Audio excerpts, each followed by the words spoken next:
বোন, তুমি একবার চিন্তা করো, একটা ছেলে তোমাকে হালাল ভাবে স্পর্শ করতে বা পাইতে তার মোটামুটি 23, 24, 25 বছর লেগে যাবে, এবং তোমার ভরণ পোষণ ম্যানেজ করার জন্য সে এই সময়টাতে অনেক পরিশ্রম করবে এবং অনেক কিছু স্যাক্রিফাইস করে দেন নিজেকে প্রিপেয়ার করবে তোমাকে ছোঁয়ার জন্য অথবা তোমাকে কাছে পাওয়ার জন্য।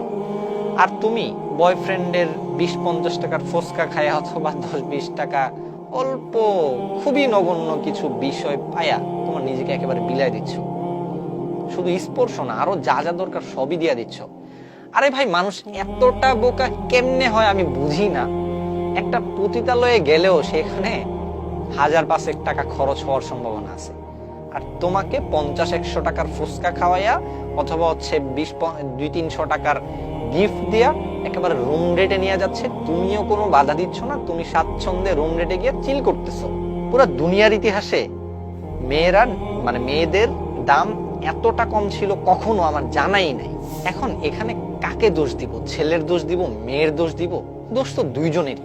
আমি ছেলেদের ব্যাপারে কোনো কথা বলবো না, আমি জাস্ট তোমার বিবেকের কাছে বলতে চাই। কারণ ছেলের ব্যাপারে বলে লাভ কি? তারা যদি তাদের বোনের দিকে না তাকায়, তারা যদি তাদের আপকামিং ভবিষ্যৎ মেয়ের দিকে না তাকায়, তাদেরকে কল্পনা করে যদি চিন্তা না করে যে আমি এখন যেটা করতেছি ওইটা যদি আমার মেয়ে করে কারোর সাথে, আমি এটা কিভাবে নিব? আমার বোন যদি কারোর সাথে করে সেটা আমি কিভাবে নিব? সো ছেলেদের কথা বাদ, তোমরা অ্যাটলিস্ট তোমাদের ভালোটা তো বুঝার চেষ্টা করো। যদি তোমরা নিজেদের ভালো নিজে না বুঝো তাহলে কে তোমাদেরকে বুঝিয়ে দিবে?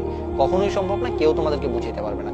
সো বোন, তোমাকে ইনসাল্ট করার, তোমাকে পচানোর ন্যূনতম ইচ্ছা আমার নাই। আমি কখনো এই কাজ করবো না। আমি জাস্ট তোমার বিবেকে একটু আঘাত করতে চাই, তোমার বিবেকটা যেন একটু ভাবতে শেখে, তোমার বিবেকে যেন এই জিনিসটা জাগ্রত হয় যে হ্যাঁ, আমি কোন ট্রেকে যাচ্ছি, আমার কোন ট্রেকে যাওয়ার কথা আর আমি কোন ট্রেকে যাচ্ছি। সামান্য কিছু বিষয়ের কারণে আমি রুম রেটে চলে যাচ্ছি, আমি 14 ফেব্রুয়ারিতে নোংরামি করতেছি। এটা কি ভালোবাসা? এইটা ভালোবাসা? তোমার মারে তুমি জিগাও এখন যায়, তোমার বাপেরে তুমি এখন যায় জিগাও যে আম্মা ভালোবাসা আসলে কি? What's the definition of love? বেশি সিরিয়াস কথাবার্তা বলতেছি। যাই হোক, সিরিয়াস কথাবার্তা বলার আসলে মুড নাই। জাস্ট আমার মনে হইতেছিল যে 14 ফেব্রুয়ারি আসলে এই যে এত হইচই হয়, কেন এত হইচই হওয়া লাগে? ভাই, আমরা তো সবাই প্রায় মুসলিম, তো আমাদের মধ্যে 14 ফেব্রুয়ারি নিয়ে ক্রেজ কেন থাকবে? এইটা নিয়ে কেন আমার ভিডিও বানানো লাগবে? বাট স্টিল এগুলো নিয়ে কথা না বললে মানুষের ভেতরে ঢুকতেছেই না। অহরহর ছেলে মেয়ের আজকে পার্কে এখানে ওখানে চিপায় চাপায় আকাম কুকাম করতেছে, রুম রেট করতেছে, হাবি জাবি যত নিকৃষ্ট কাজ আছে করতেছে। এইটা কইরা তুমি আমাকে একজন মানুষ দেখাও যে 14 ফেব্রুয়ারিতে এই টাইপের নোংরামি কইরা পুরো লাইফে সুখে থাকতে পারছে। আরে পুরো লাইফ বাদ দাও মিয়া, যার সাথে এই টাইপের নোংরামি করছে ওর সাথে লাইফে কয়দিন থাকতে পারছে? 99.9% আমার দেখা মতে তাদের সম্পর্কটা বেশি দিন টেকেই নাই। খুব সিম্পল না? পুরান জিনিসকে আমি নিব? আমার কাছে নতুন জিনিস থাকলে আমি কেন পুরান জিনিসটা নিব? টিস্যু পেপার ইউজ করলেই কেউ আবার সেটা পকেটে রাখে, সেটা তো ফালায় দেয়। সো তোমাকে তো টিস্যু হিসেবে ব্যবহার করছে।